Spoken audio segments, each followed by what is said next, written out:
হরে কৃষ্ণ। তিন কড়ি কথা।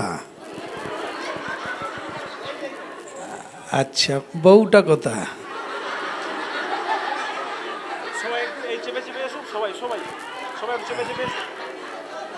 আচ্ছা, সব জমের বংশধর এরা। ভালো। আচ্ছা, ভালো লেগেছে? আচ্ছা, ঠিক আছে, আবার করবে এরা।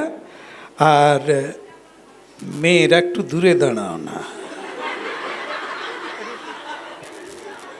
আচ্ছা, হরে কৃষ্ণ। হাস্যরসের মধ্য দিয়ে এক তত্ত্বকে বোঝা গেল, সেটা হলো ভগবান আমাদের এইভাবে কে, এই কথাটিকে বোঝাবার জন্য এই নাটকের উৎপাদন। আর যারা অভিনয় করলো তাদের উদ্দেশ্যে একবার আশীর্বাদ করুন সবাই আপনারা।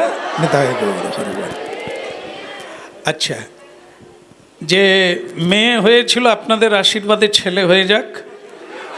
কে? আর যে জমলোকে যাওয়ার কথা তার আসল নাম হচ্ছে গোবিন্দ। হ্যাঁ, এই যে প্যান্ডেল যতবার নূতন রূপে দেখেন সেও এই গোবিন্দের হাতে তৈরি হয়। এই অনেক ভক্ত নিয়ে তৈরি করে। আর সে আজকে নরকে যাবে, এটা কি চান সবাই? কখনোই না।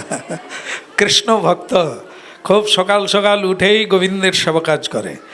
আর এত সুন্দর করে সাজানো সব গোবিন্দের, কেমন? আর স্বয়ং যমরাজ ক্ষমা করবেন।